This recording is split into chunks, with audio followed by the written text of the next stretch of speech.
आ रही है, लाइट आएगी अभी। क्या हुआ? हाँ, रुक जाइए। चलिए, बैठ जाइए सभी बच्चे। ऐसे कैसे चल पाएगा लेकिन? थोड़ी आज अव्यवस्था है। गर्मी भी बहुत ज्यादा है।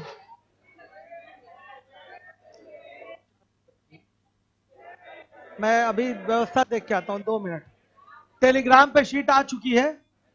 अब फोटो कॉपी होने के लिए गई, शीट काफी मोटी है तो थोड़ा सा टाइम लग रहा है। तो टेलीग्राम से काम चलाइए, मैं देखता हूँ।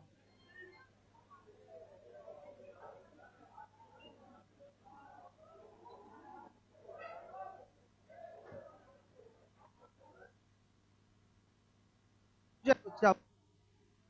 कौन गया है?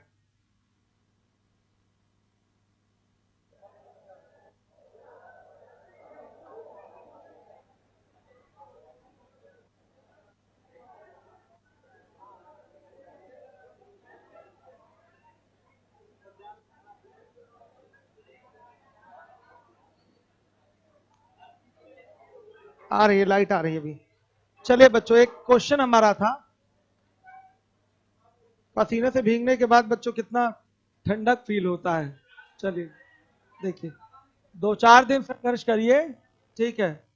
और देखिए, लोग काफी संघर्ष करते हैं, ठीक है। आप 60-70 हजार कमाने वाले हैं जल्दी ही, ठीक है। तो थोड़ा 1-2 दिन संघर्ष कर लीजिए। खैर, संघर्ष ना करना पड़े इसलिए आपने इतनी फीस दी है, सिविल लाइन्स में एडमिशन लिया है कि एसी में भी बैठ के पढ़े। क्यों? सही है ना? अच्छा, मेरी वजह से लिया एडमिशन। धन्यवाद आप सभी बच्चों का, ठीक है। लेकिन वो तो बात सही है, लेकिन मेरी भी कुछ जिम्मेदारी बनती है कि आपको असुविधा ना होने दिया जाए। खैर, थोड़ी समस्या हो गई कल जनरेटर को लेकर, तो आज जनरेटर एसी नहीं चल पा रहा है। 1-2 दिन में समस्या दूर हो जाएगी। मैं प्रॉपर खुद प्रयासरत हूँ कि कनेक्शन मैं ही ले लूँ, ठीक है। तो लेकिन उसमें टाइम लगेगा, 2-4-6 दिन का। आज परमान सर को बिजली विभाग भेजा है। सर का तो मुकदमा चल रहा है। पहले सर्विस प्रोवाइडर हमारे यही करियर कोचिंग वाले हैं, तो बिजली का कनेक्शन यही देते हैं। तो अब मुझे लगता है मुझे स्वयं लेना पड़ेगा अपने ही नाम पे, कि चीज़ें चल सकें प्रॉपरली, ठीक है। पता नहीं इनका केस कब तक चलेगा, कब तक नहीं चलेगा। तो थोड़ी समस्या है। स्वयं सर के पास छोटा जनरेटर, छोटा चला लेते हैं, मेरी जिम्मेदारी पे बड़ा आ जाता है, प्रॉब्लम होती है। चलिए कुछ करता हूँ, देखता हूँ मैं। क्वेश्चन था हमारा 12 नंबर का। एक समबाहु त्रिभुज के अंतर्भाग में स्थित किसी बिंदु से, यह हमारा प्रश्न था। देखिए, एक समबाहु त्रिभुज के अंतर्भाग में स्थित किसी बिंदु से त्रिभुज की भुजाओं पर डाले गए लंबों की क्रमवार लंबाइयां क्रमशः P1, P2, P3 है। त्रिभुज की प्रत्येक भुजाओं की लंबाई क्या होगी?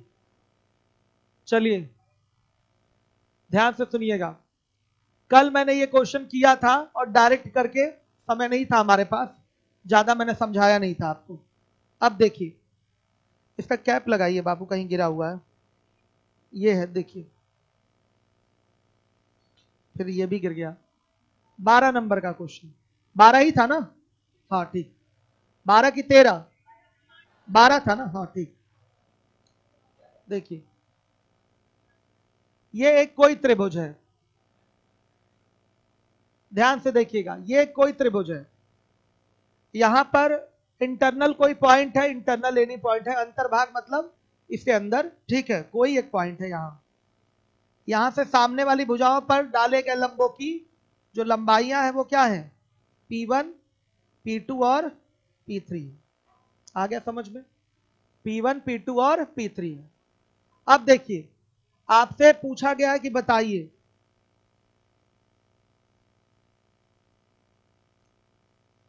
इसकी भुजा क्या होगी समबाहु त्रिभुज की। हर एक बच्चा देखेगा। तो जो भुजा बताएंगे आप P1, P2 और P3 के ही पद में बताएंगे। सही है? तो इसके लिए क्या करना पड़ेगा?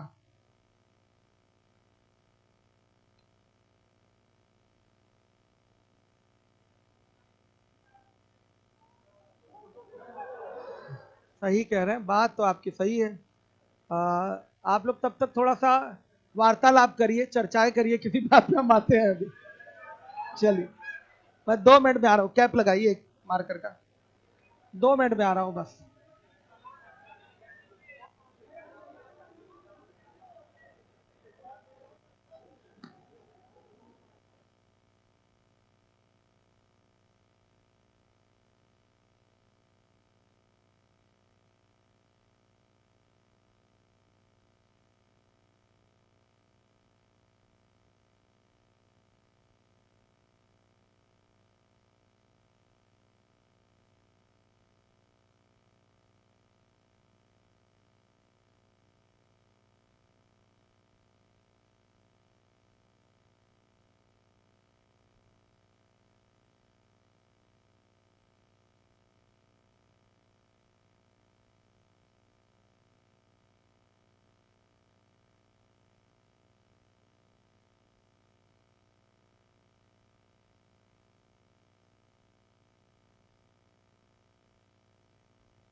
तो बच्चों अभी आ रही है, लाइट आ रही है, मैं तो आ ही गया।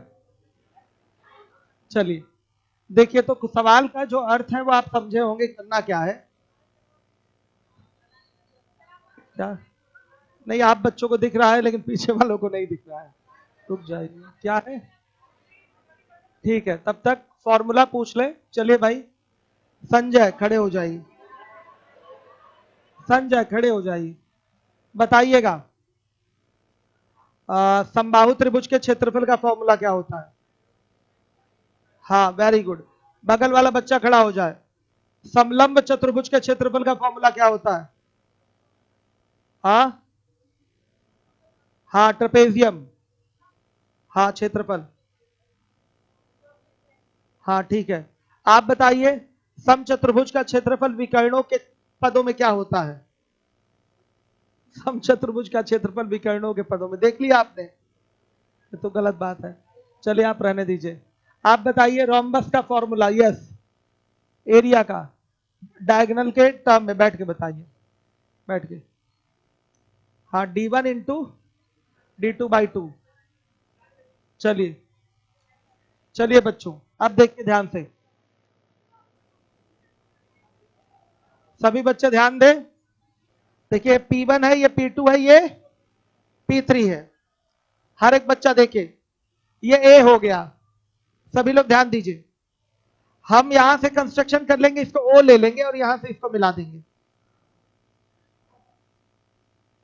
कितने त्रिभुजों में बट गया, ओ बी सी, ओ सी ए और ओ ए बी में बट गया। तो क्या इन तीनों त्रिभुजों का योगफल, क्षेत्रफलों का योगफल, बड़े वाले त्रिभुज के क्षेत्रफल की योगफल के बराबर होगा। तो यहां लिखेंगे त्रिभुज ए बी सी का क्षेत्रफल बराबर त्रिभुज ओ बी ए प्लस त्रिभुज ओ बी सी प्लस त्रिभुज ओ सी ए का क्षेत्रफल। सही है। ट्रायंगल ए बी सी का क्षेत्रफल क्या हो जाएगा, ट्रायंगल ओ बी ए का क्षेत्रफल plus triangle O B C का क्षेत्रफल प्लस ट्रायंगल ओ सी ए का क्षेत्रफल। क्लियर है। अब देखिए क्या करेंगे बच्चों, त्रिभुज एबीसी का क्षेत्रफल होगा √3/4 ए स्क्वायर। सही है। ये इज इक्वल टू किसके होगा बताइएगा, 1/2। ओबीसी का क्षेत्रफल क्या हो जाएगा, आधार ए हो गया और ऊंचाई P1, तो 1/2 इंटू ए इंटू P1 प्लस 1/2 इंटू, ध्यान से देखिए, ओ ए सी का क्षेत्रफल क्या हो जाएगा, 1/2 ए इंटू P2 प्लस अगला वाला देखिए ओ बी ए का क्षेत्रफल क्या हो जाएगा, 1/2 इंटू ए इंटू P3। सभी बच्चे देखिए ध्यान से, तो √3/4 A square equal to 1/2 A common हो गया, P1 plus P2 plus P3। ए से एक ए कैंसिल हो गया, 2 से ये 4 कटा, 2 आया, then A is equal to what, 2/√3 P1 plus P2 plus P3। ये आ गई समबाहु त्रिभुज की भुजा। यही पूछा गया है ना सबसे पहले, प्रत्येक भुजा की लंबाई, तो प्रत्येक भुजा की लंबाई क्या हो जाएगी, 2/√3 ब्रैकेट में P1 plus P2 plus P3, ये हो जाएगा। समझ में आया। बड़े वाले समबाहु त्रिभुज का क्षेत्रफल तीन छोटे त्रिभुजों के क्षेत्रफलों के योग के बराबर हो गया। लिवोलन वाले बच्चे भी ध्यान दें, बीच में थोड़ी क्लास डिस्टर्ब हुई है।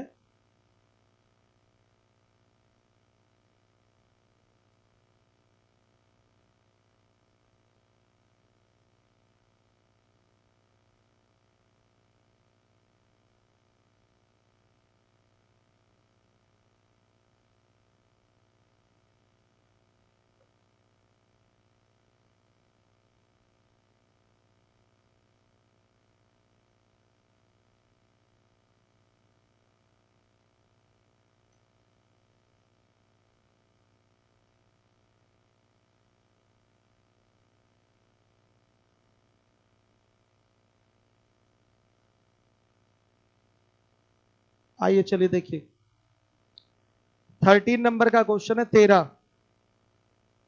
किसी समबाहु त्रिभुज के भीतर स्थित किसी बिंदु से भुजाओं पर पड़े लंबों की लंबाइयां क्रमशः, नोट कर रहे हैं बच्चे, जल्दी नोट करिए इसको। अगला क्वेश्चन करवाऊं, टेलीग्राम पे देखिए आप लोग शीट पड़ी हुई है, नोट नहीं करवा रहा हूं क्वेश्चन, ठीक है। क्वेश्चन कटा हुआ है लग रहा है, ठीक है। देखिए और इसको आप लीवोलन पे भी अपलोड कराइए शीट, आज भिजवाकर, हो गया है, थोड़ी देर में हो जाएगा, ठीक है। 13 किसी समबाहु त्रिभुज के भीतर स्थित किसी बिंदु से भुजाओं पर पड़े लंबों की लंबाइयां क्रमशः 6 सेंटीमीटर, 8 सेंटीमीटर और 10 सेंटीमीटर है। तो त्रिभुज की ऊंचाई एवं क्षेत्रफल ज्ञात कीजिए।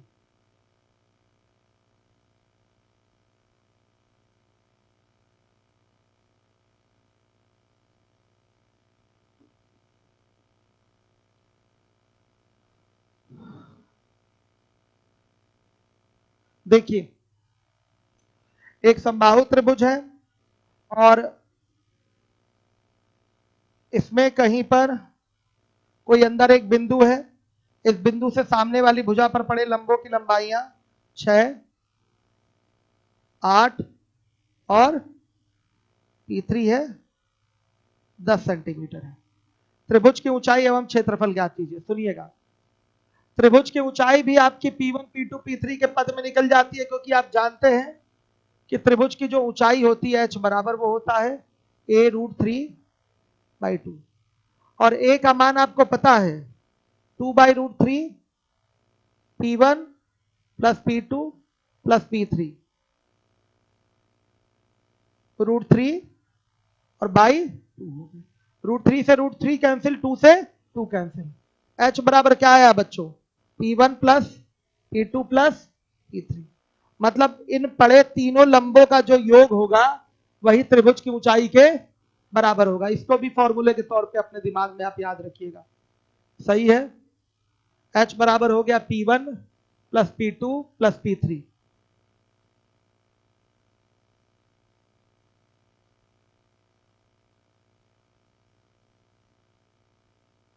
हर एक बच्चा देखे, h बराबर P1 plus P2 plus P3।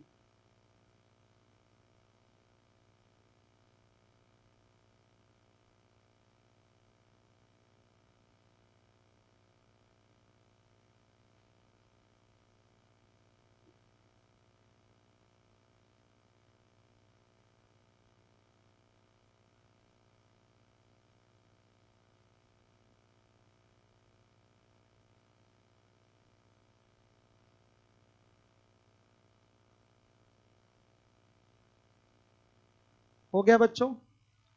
अब चलिए, आपसे न्यूमेरिकल वैल्यू पूछा है तो h बराबर क्या, 6 plus 8 plus 10, h equal to कितना, 20। ये आपका आंसर है। हर एक बच्चा देखिए, क्षेत्रफल निकालना है तो क्षेत्रफल निकालने के लिए आपको क्या निकालना है, भुजा। भुजा निकालेंगे तो क्षेत्रफल आ जाएगा।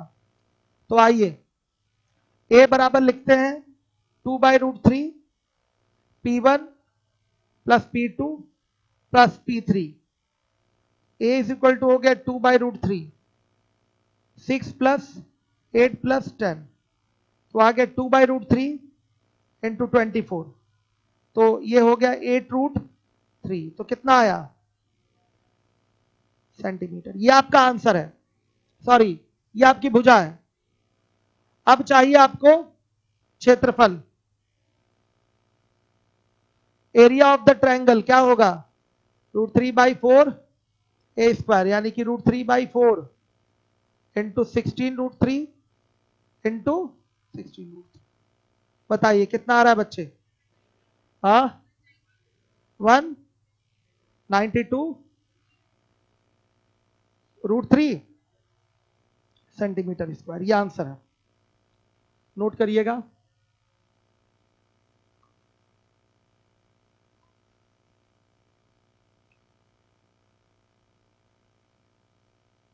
नहीं दिख रहा है, जाइए जरा देखिए तो अनिकेत जी कहां प्रॉब्लम है, एलईडी में। और दिख रहा है ना सारी एलईडी में, ये वाला भी दो बंद है क्या?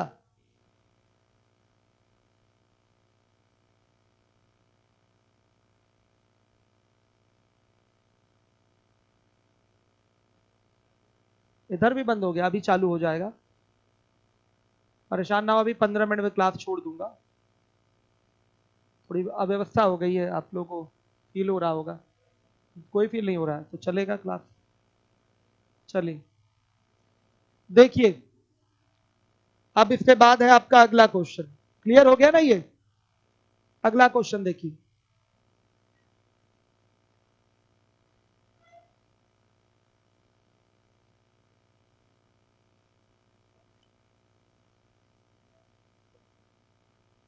किसी समबाहु त्रिभुज की भुजा 12 सेंटीमीटर है। त्रिभुज के भीतर कोई बिंदु से लेकर सभी शीर्षों को मिला दिया जाता है, जिससे त्रिभुज 3 बराबर क्षेत्रफल में बढ़ जाता है। इस बिंदु से भुजा पर पड़े लंब की लंबाई ज्ञात कीजिए। ये एक समबाहु त्रिभुज है, कहीं कोई बिंदु लेकर शीर्षों को मिला दिया। ऐसा करने से त्रिभुज 3 बराबर क्षेत्रफलों में क्या हो गया है? विभाजित।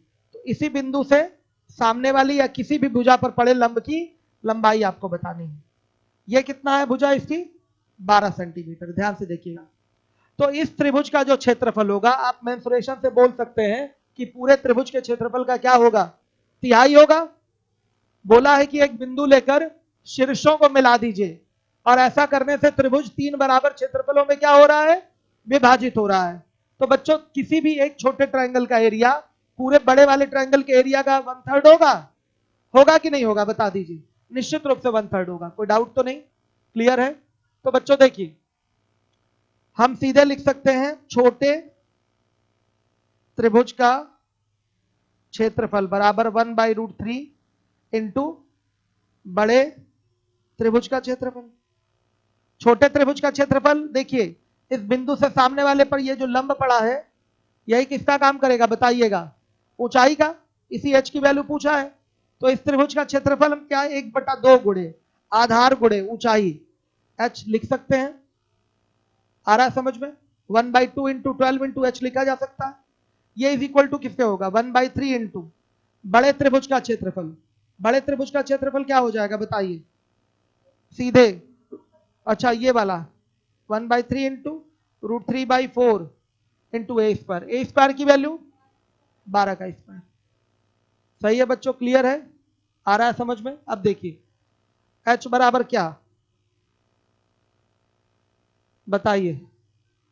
हल करेंगे तो 12 से 12 कट गया, और 3 से, अच्छा 3 से 12 कटा 4 आया, 4 से 4 कट गया, h बराबर 2√3। यह आपका आंसर है। नोट कर लीजिए। चल गई बाबू? चलिए बहुत बढ़िया। कल से व्यवस्था करते हैं कुछ अस्थाई। चलिए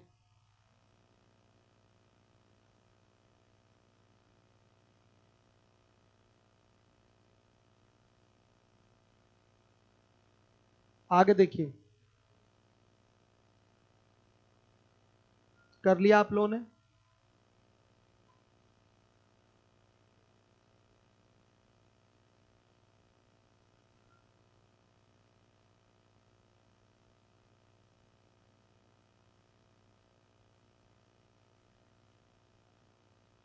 हो गया। चलिए आइए अगले क्वेश्चन पे। 15 नंबर का सवाल है। किसी त्रिभुज का परिमाप 30 सेंटीमीटर है। अगर ज्योमेट्री जो बच्चे पढ़े हैं उनको पता है कि ये क्या है। उनको पता है कि ये समबाहु त्रिभुज की क्या है? अंतःवृत्त की त्रिज्या है। उनको ये पता है, क्योंकि बराबर भाग में बंटने का केस तभी हो सकता है जब ये कहां हो? इससे सेंटर पे हो। सेंटर अंतः केंद्र भी होगा, परिकेंद्र भी होगा, केंद्रक भी होगा, और क्या होगा? शीर्षलंब केंद्र भी होगा। समबाहु में सारे सेंटर एक ही जगह होते हैं। सही है बच्चों? आ रही है बात समझ में? तो देखिए ध्यान से क्या हो जाएगा। यहां पर साफ साफ दिखाई दे रहा है कि ये पूरी माध्यिका हो जाएगी। तो निश्चित रूप से ये पार्ट परित्रिज्या होती है, ये पार्ट अंतःत्रिज्या होती है। तो जिसको ज्योमेट्री पता है वो डायरेक्ट बोलेगा कि ये a/2√3 है। आ रहा है समझ में? सीधे सीधे बोलेगा कि a/2√3 है, डायरेक्ट उसको याद होगा ये चीज। चलिए बाकी अभी हम मेंसुरेशन के माध्यम से एरिया को हमने क्या किया है, एरिया को रिलेट करके हमने रिजल्ट दिया है कि इस छोटे वाले त्रिभुज का क्षेत्रफल जो होगा बड़े वाले त्रिभुज के क्षेत्रफल का 1/3 होगा। ऐसे किया है, कोई डाउट तो नहीं? क्लियर है? ऐसे भी कर सकते हैं आप। आइए 15 नंबर के क्वेश्चन पे 15।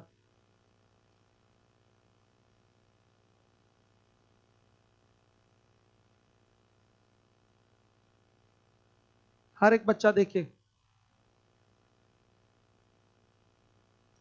किसी त्रिभुज का परिमाप 30 सेंटीमीटर है और उसका क्षेत्रफल 30 सेंटीमीटर स्क्वायर है। यदि त्रिभुज की सबसे बड़ी भुजा की लंबाई 13 सेंटीमीटर हो तो उसकी सबसे छोटी भुजा क्या होगी? ये क्वेश्चन है। वैसे तो ये ओरल सवाल है, लेकिन अभी आइए पूरा डिटेल में करते हैं इसको। मान लिया ये कोई त्रिभुज हो गया, इसकी एक बड़ी भुजा 13 है, तो ध्यान से देखिए बाकी दोनों भुजाओं में अगर ये x है तो ये क्या होगी? 30 माइनस क्या होगी बताइए? 13। 30 माइनस 13 माइनस x यानी कि 1 मिनट 17 माइनस x होगी। सही है? आ रहा है समझ में? तो देखिए मान लिया ये आपकी a है, ये आपकी b हो गई, तो ये क्या है? c है। तो यहां s बराबर क्या दिया है? 30/2 यानी कि 15 है। तो यहां हेरॉन्स लगाइए, लगाना नहीं होता लेकिन फिर भी बेसिक से देखिए आप पहले हेरॉन्स लगाइए। a इज इक्वल टू क्या होगा? Under root s minus a s minus b s minus c, इसका प्रयोग करेंगे। एरिया कितना दिया हुआ है? 30 ही दिया है ना, बराबर अंडर रूट s की वैल्यू क्या है? 15। 15 ब्रैकेट में बताइएगा 15 माइनस एक्स, फिर 15 माइनस 17 प्लस एक्स, फिर क्या है बताइएगा? 15 माइनस 13। स्क्वायर कर दीजिए तो ये 30 का स्क्वायर हो गया, ये रूट हट जाएगा। 15 ब्रैकेट में 15 माइनस एक्स, और ये कितना आएगा टोटल बताइए बच्चों? ये आ रहा है x माइनस 2 और ये गुणे 2, 15 दूना 30 हो गया। तो एक 30 से एक 30 क्या हो गया? कैंसिल। इसको पूरा मल्टीप्लाई करेंगे तो 30 बराबर ये हो गया आपका 15x माइनस 30 और माइनस एक्स स्क्वायर और प्लस 2x बन रहा है इतना। ट्रांसफर करिए, ये हो गया आपका एक्स स्क्वायर और ये माइनस 17x और देखिए प्लस 60 बराबर कितना? 0 आ रहा है। अब सुनिए 60 दो गुणनखंड लीजिए कि जोड़ने घटाने पर -17 आ जाए, तो -12 -5। तो शॉर्टकट के माध्यम से हल करेंगे, सीधे इसके दोनों गुणनखंडों को लिख दिया जाता है। 12 और 5 को कैसे लिखेंगे? -12 -5 लिख दिया, -17 आ रहा है। अब जो एक्स स्क्वायर का गुणांक होता है, ये शॉर्टकट बता रहा हूं मैं क्वाड्रेटिक सॉल्व करने का, ध्यान दीजिए। पूरा फैक्टराइजेशन से सॉल्व करना आपको आता है, सभी लोगों को आता होगा एक्स का मान निकालना। शॉर्टकट देख लीजिए, 12 गुणे 5, इसमें दो गुणनखंड आ रहे हैं, तो -12 -5 कितना आएगा? -17 आएगा। समझ में आ रहा है? -17 आएगा। तो इसका शॉर्टकट क्या होगा? एक्स का डायरेक्ट मान निकालने का, लिख दिया आपने -12 -5। एक्स स्क्वायर का गुणांक क्या है? 1 से भाग कर दीजिए। तो अब जो एक्स के दो मान आएंगे, बस क्या करना है? चिन्ह बदल के उठा लेना है। -12/1 यानी कि -12 हुआ, चिन्ह बदलेंगे तो क्या हुआ? 12 हुआ। आ गया समझ में? या x बराबर क्या हो जाएगा बताइएगा? 5। ये दोनों मान आ रहे हैं, x बराबर 12 और x बराबर 5। सही है? ये दोनों आ रहे हैं, x बराबर 12 और x बराबर 5।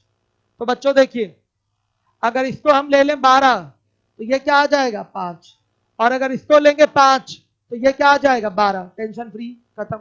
ये शॉर्टकट समझ गया ना बच्चों क्या करना है? सबको आ रहा है? कितने लोगों को ये समझ में नहीं आया? हाथ उठाइए। सबको आ गया, ठीक है। आप इसको सॉल्व करना जानते हैं फैक्टराइजेशन से? खड़े होइए। नहीं जानते तो एक्सपर्ट से पूछना पड़ेगा वहां पर आपको कि कैसे सॉल्व होगा। ये इंडिविजुअल की क्लास में नहीं बताया जाता, क्वाड्रेटिक इक्वेशन सॉल्व करना क्लास में नहीं, ठीक है। आपको ये आना चाहिए, इसलिए आप एक्सपर्ट से बाहर जो बैठे रहते हैं उनसे पूछेंगे। बाकी शॉर्टकट सबको क्लियर हो गया कि एक बार और बता दूं शॉर्टकट? सुनिए, करना क्या होता है, जो काम आप इसमें के लिए करते हैं वही काम फिर से करना है। 60 के दो गुणनखंड, ऐसे फैक्टर, ऐसे दो गुणनखंड जिनका योग अंतर क्या आ जाए? -17। कुछ करने पर -17 आए तो 5 गुणे 12 कितना हो रहा है? 60 हो रहा है। तो -12 -5 यही मिलकर कितना हो रहा है? -12 -5 ये कितना हो रहा है?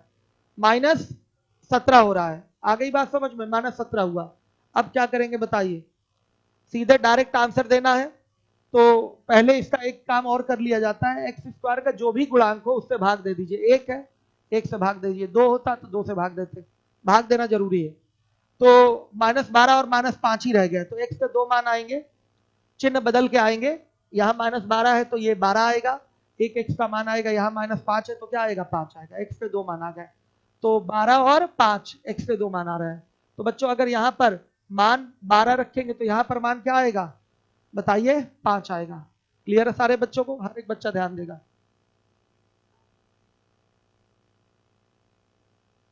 है कोई डाउट? क्लियर है?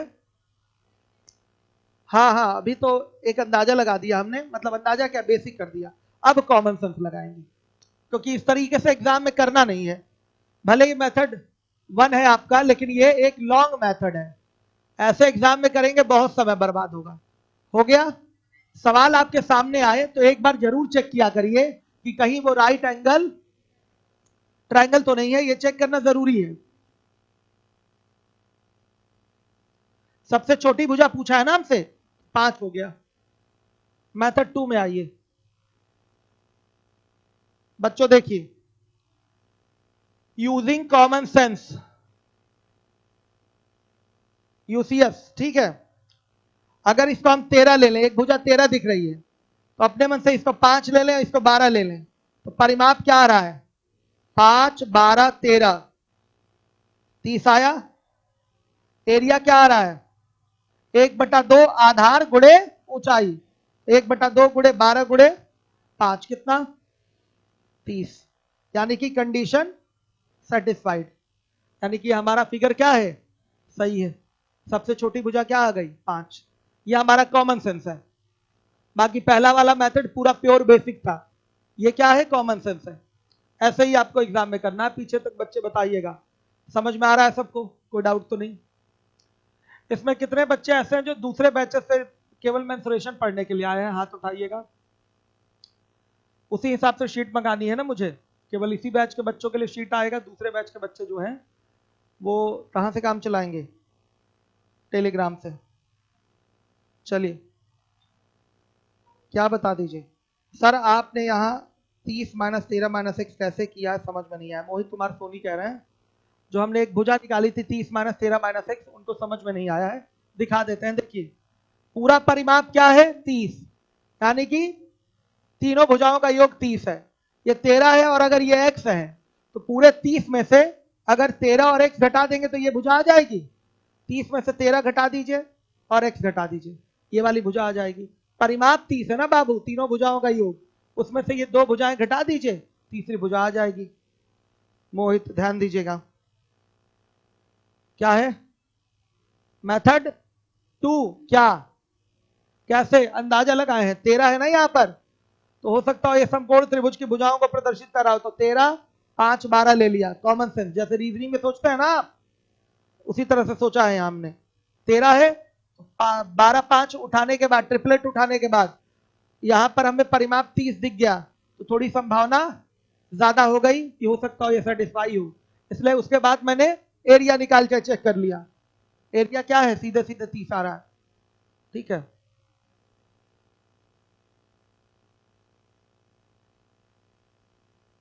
आइए चलिए देखिए, अब इसके बाद है 16 नंबर का क्वेश्चन है। एक त्रिभुज की भुजाओं के मध्य बिंदुओं को मिलाकर एक त्रिभुज बनाया गया, इस नए त्रिभुज के क्षेत्रफल और मूल त्रिभुज के शेष भाग के क्षेत्रफल में अनुपात क्या होगा? ध्यान से देखिए, मिटा दें इसको।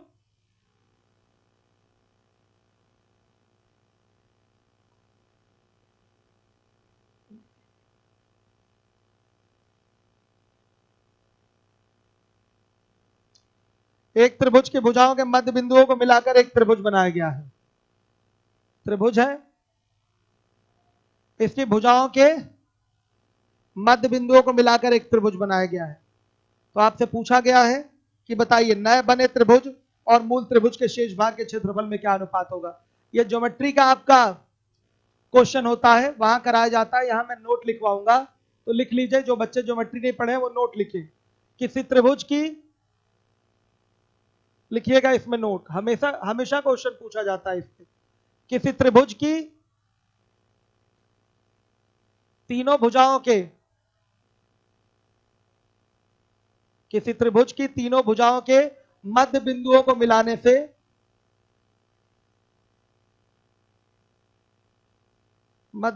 मिलाने से चार बराबर क्षेत्रफल वाले त्रिभुजों की रचना होती है। रचना यानी कि कंस्ट्रक्शन होता है। चार बराबर क्षेत्रफल वाले यानी कि 4 इक्वल एरिया वाले ट्रायंगल कंस्ट्रक्ट होते हैं अगर आप किसी भी ट्रायंगल के साइड्स के मिड पॉइंट को ज्वाइन करें। सही है, यह ज्योमेट्री की प्रॉपर्टी है। वहां ये सारी चीजें आपको सिखाई पढ़ाई गई हैं। तो बच्चों देखिए, अगर इसका एरिया A1 है, इसका एरिया A2 है, इसका एरिया A3 है, इसका एरिया A4 है, तो A1 बराबर A2 बराबर A3 बराबर A4 होगा। ये बराबर होता है, हमेशा बराबर होता है, इसको आपको याद रखना है। ठीक है, कौन सर चिल्लाया था, किसने बोला था? हाँ बताइए, क्या चार बराबर क्षेत्रफल वाले त्रिभुजों की रचना होती है। तो बगल से भी देख सकते थे कि नहीं लिखे हैं, नहीं लिख रहे हैं क्या इसको आप? चार बराबर क्षेत्रफल वाले त्रिभुजों की रचना होती है। ठीक, क्यों होती है, कैसे होती है, सब ज्योमेट्री में बताया जाता है। यहां केवल आप आंकड़े पर ध्यान दीजिए। इसका एरिया अगर 10 है, इसका एरिया भी 10 होगा, इसका भी एरिया 10 और इसका भी एरिया 10 ही होगा। क्लियर है? टोटल कितना हो गया? 40। आ रहा है समझ में? आपसे क्वेश्चन क्या पूछा गया है? नए त्रिभुज के क्षेत्रफल और मूल त्रिभुज के शेष भाग के क्षेत्रफल में अनुपात। बच्चों अगर ये एक है, ये एक है, ये एक है, ये एक है, तो क्या होगा? नए त्रिभुज का क्षेत्रफल बटा मूल त्रिभुज के शेष भाग का क्षेत्रफल क्या हो जाएगा बताइए? नए त्रिभुज का क्षेत्रफल 1 और मूल त्रिभुज के शेष भाग का क्षेत्रफल। अब इसको छोड़ देना है, 1 2 3, 1 बटा क्या हो गया? 3। नोट करिए, हर एक बच्चा ध्यान दे।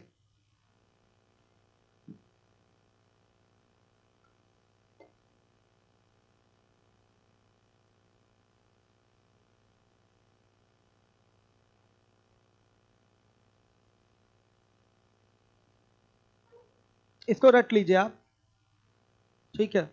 कोई भी ट्रायंगल है,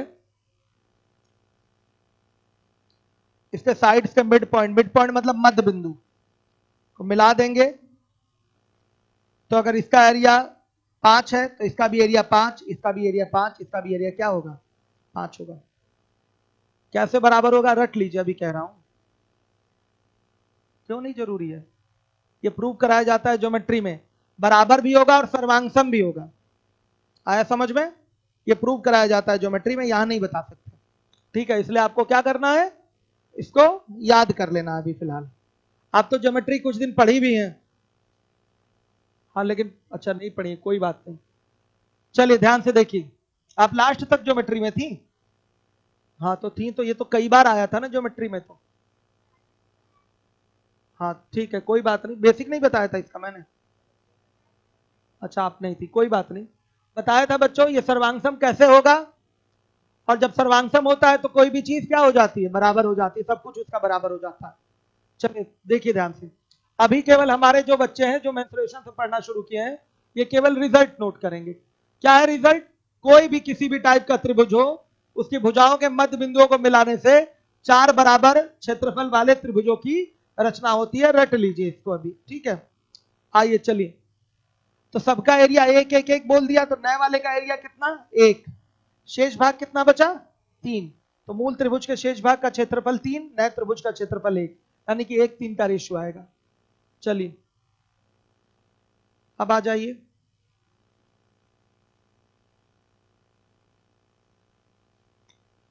अब आपका 17 नंबर का क्वेश्चन है। एक त्रिभुज की भुजाएं 3 4 5 सेंटीमीटर की हैं। इस त्रिभुज की भुजाओं के मध्य बिंदुओं को मिलाकर एक त्रिभुज बनाया गया है। इस नए त्रिभुज का क्षेत्रफल क्या होगा? निश्चित रूप से नए त्रिभुज का क्षेत्रफल मूल त्रिभुज के क्षेत्रफल का क्या होगा? 1/4 होगा।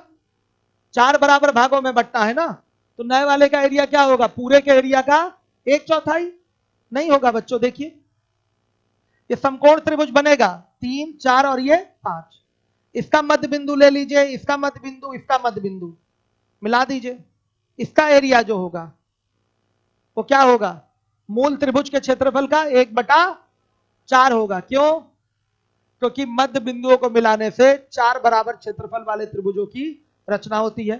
ये 1 ये 1 ये 1 ये 1, पूरा कितना? 4। 4 में ये कितना? 1, तो 1/4 हो गया। चलिए आइए देखिए, तो नए बने त्रिभुज का क्षेत्रफल बराबर 1/4 गुणे मूल त्रिभुज का क्षेत्रफल। 1/4 गुणे मूल त्रिभुज का क्षेत्रफल बताइए क्या होगा? समकोण त्रिभुज ये बन रहा है ना, 1/2 आधार गुणे ऊंचाई।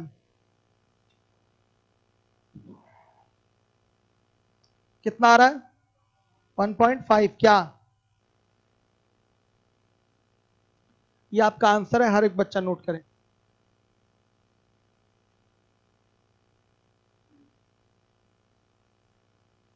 चलिए आ जाइए,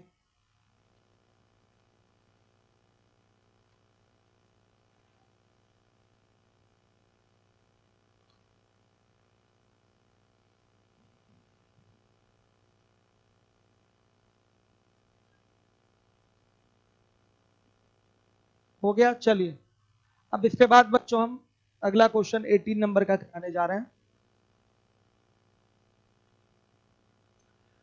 किसी समबाहु त्रिभुज की भुजा 48 सेंटीमीटर है। इसके भीतर 2 समबाहु त्रिभुज बनाए जाते हैं, जिससे त्रिभुज 3 बराबर क्षेत्रफलों में विभाजित हो जाता है। ज्ञात कीजिए कि सबसे छोटे त्रिभुज की भुजा की लंबाई कितनी है। हर एक बच्चा देखिए, 18 नंबर का क्वेश्चन है। एक इक्विलैटरल ट्रायंगल है, इसके अंदर 2 इक्विलैटरल ट्रायंगल और बनाए गए हैं, और इस तरह से बनाए गए हैं कि बड़ा वाला जो इक्विलैटरल ट्रायंगल है ट्राइसेक्ट हो गया। ट्राइसेक्ट हो गया मतलब सम त्रिभाजित हो गया इसका क्षेत्रफल। इसका एरिया क्या हो गया? सम त्रिभाजित। ट्राइसेक्ट मतलब 3 भाग में बट गया, 3 बराबर भाग में बट गया, सम त्रिभाजित हो गया। मतलब बच्चों क्या हुआ है कि एक 48 सेंटीमीटर भुजा का एक आपका समबाहु त्रिभुज है, इसके अंदर 2 समबाहु त्रिभुज और बनाए गए हैं। इससे क्या हुआ है कि इसका एरिया यानी कि बड़े वाले समबाहु त्रिभुज का एरिया सम त्रिभाजित हो गया है, 3 बराबर भागों में बट गया है। तो 3 बराबर भाग कौन कौन से होंगे? ये पट्टी, क्यों बच्चों? ये वाली स्ट्रिप, फिर उसके बाद ये वाली स्ट्रिप, और फिर उसके बाद ये पूरा एक त्रिभुज। ये 3 बराबर भाग है। समझ में आया? ये एक भाग हो गया, इसके बराबर ये हो जाएगा, और इन दोनों के मतलब इनके बराबर ये त्रिभुज भी रहेगा। आ गया समझ में? यही 3 बराबर भाग है। एक बड़ा समबाहु त्रिभुज था, उसके अंदर 2 समबाहु त्रिभुज बनाने से वो 3 बराबर क्षेत्रफलों में बड़ा वाला त्रिभुज विभाजित हो गया है। तो पूछा गया सबसे छोटे त्रिभुज की भुजा क्या होगी? तो 3 बराबर क्षेत्रफल में बंटने का मतलब बच्चों क्या? ध्यान से देखिएगा, बड़े वाले की भुजा मान लिया A1 है, छोटे वाले की भुजा A2 है, और सॉरी मझले वाले की भुजा A2 है और छोटे वाले की भुजा A3 है। तो क्या होगा, ध्यान से देखिएगा, एरिया में अगर रिलेशन देखा जाए तो अगर सबसे छोटे वाले का एरिया 1, तो मझले वाले का एरिया क्या होगा, 2 होगा, बड़े वाले का एरिया क्या होगा, 3 होगा। जरा फिर से गौर से देखिएगा, इसका एरिया 1 है, इसका भी एरिया क्या होगा, 1 होगा, इसका भी एरिया क्या होगा, 1। ऐसा क्यों हम बोल रहे हैं, एक एक एरिया क्यों बोल रहे हैं, क्योंकि 3 बराबर भागों में बटा है।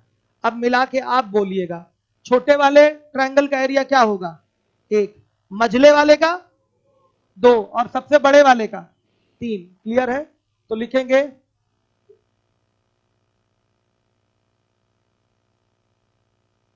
लिखिएगा, बड़ा त्रिभुज, मझला त्रिभुज, छोटा त्रिभुज। क्षेत्रफल का जो रेशियो आएगा वो क्या आएगा, 3, 2, 1। क्रम छोटे से बड़ा लेके चलते तो ज्यादा अच्छा रहता। लिख लीजिए, अभी लिखे नहीं थे ना आप लोग, बहुत फास्ट हैं बच्चों आप लोग को तो पुरस्कार मिलना चाहिए। छोटा त्रिभुज, मझला, फिर बड़ा त्रिभुज। क्या आएगा, 1, 2 और 3 का अनुपात आएगा। सहमत है? छोटे त्रिभुज, मझले त्रिभुज और बड़े त्रिभुज के क्षेत्रफलों का जो अनुपात होगा 1, 2, 3 का होगा। अब थोड़ी ज्योमेट्री का प्रयोग करना पड़ेगा बच्चों, बीच बीच में ज्योमेट्री आती जाएगी।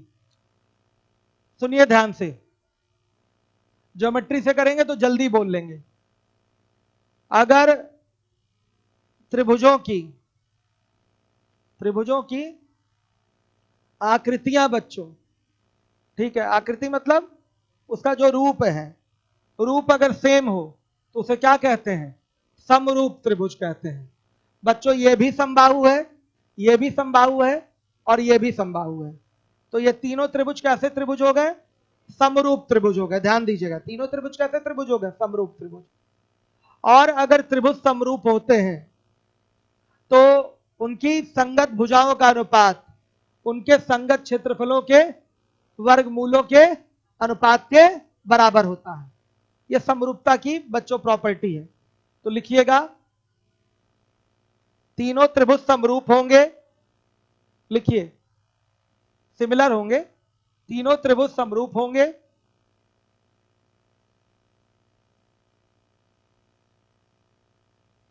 अतः इनकी संगत भुजाओं का अनुपात, तीनों त्रिभुज समरूप होंगे अतः उनकी संगत भुजाओं का अनुपात उनके संगत क्षेत्रफलों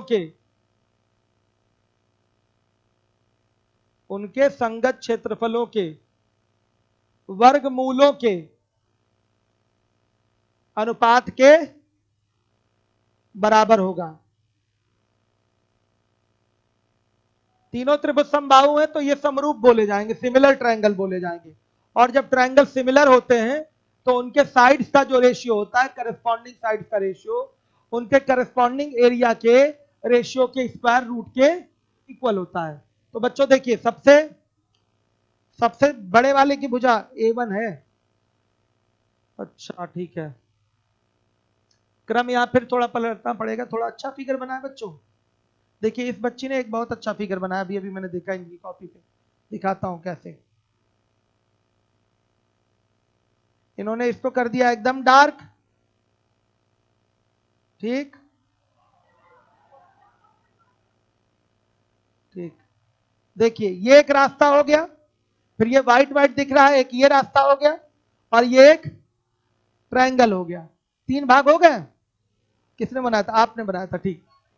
चलिए देखिए, थोड़ा ज्यादा साफ दिखाई दे रहा है बच्चों, हमने तो उसी में सब देख ही रहे थे कितनी गंदगी थी। देखिए तो बच्चों देखिए बहुत फ्रेश है। देखिए ध्यान से, आपको दिखाई दे रहा है कि ये ट्रायंगल है, ट्रायंगल के अंदर 2 ट्रायंगल और बने इक्विलैटरल ही।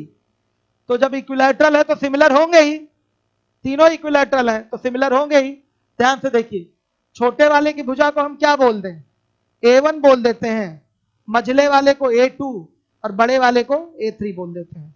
तो A1 is to A2 is to A3 is equal to √1 is to √2 is to √3, ये हो जाएगा। तो क्या आया, 1 is to √2 is to √3, ये आ गया। हर एक बच्चा देखे, ये भुजाओं का अनुपात आ गया, डायरेक्ट सिमिलरिटी से आया है। आप अगर एरिया का फॉर्मूला यूज करेंगे तो समय की बर्बादी ही है केवल, और कुछ नहीं।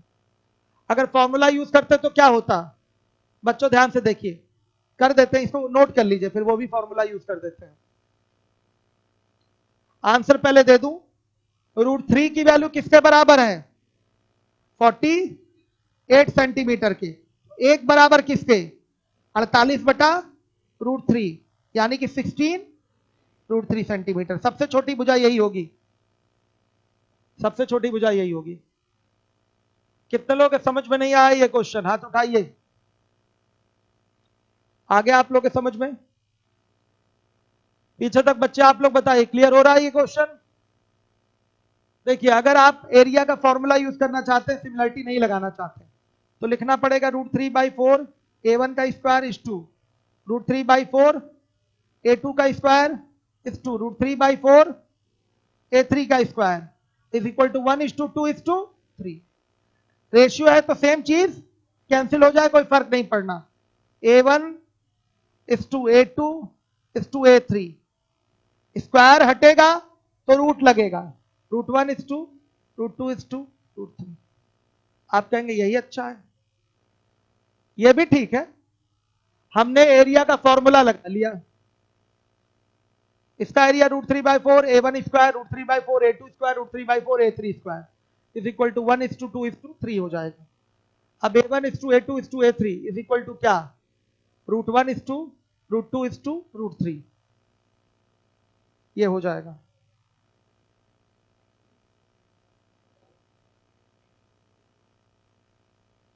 सही है। एक तरीका ये भी है, बाकी सिमिलरिटी का भी सिस्टम है। अगर एक ट्रायंगल और हो जाए बच्चों तो क्या हो जाएगा, आगे √4 हो जाएगा। एक ट्रायंगल और हो जाए तो √5। सर्कल है, इधर से सर्कल, फिर इसके बाहर सर्कल, त्रिज्याओं का रेशियो सेम होगा, 1:2:3। 4 सर्कल हो गए तो √4, 5 सर्कल हो गए तो √5। तो ये दोनों सवाल एग्जाम के लिए इंपॉर्टेंट होते हैं। और एक बात और, यहां तो समबाहु लिखा है, कभी कभी केवल समरूप लिखता है, तो समरूपता में भी अगर त्रिभुज समरूप है तो सेम यही रेशियो होता है इस क्वेश्चन के लिए। और सुनिए, कोई जरूरी नहीं है कि सम त्रिभाजित होगा हमेशा, हो सकता हो जो मार्ग बने वो ऑलरेडी 1:3 के रेशियो में हो, 1:1:1 के रेशियो में ना हो, ये 1:1:1 में बटा है। एग्जाम में आपके आ सकता है, हो सकता हो 3:4:5 के रेशियो में बटे, तो उस पर भी हम लोग कल काम करेंगे। हमारे ख्याल से टाइम आपका ओवर हो चुका है, ठीक है। कल काम होगा, शीट भी मिलेगी और उन्हीं को मिलेगी जो इस बैच के स्टूडेंट हैं। बच्चे जाइए आप लोग। क्या है, इंग्लिश में ज्यादा नहीं बता पाएंगे बाबू, आपको खुद से कवर करना पड़ेगा। इंग्लिश में ज्यादा नहीं बता पाएंगे इंग्लिश में, क्योंकि फ्लो टूट जाएगा पढ़ाने का। इंग्लिश मीडियम में आ सकते हैं, चल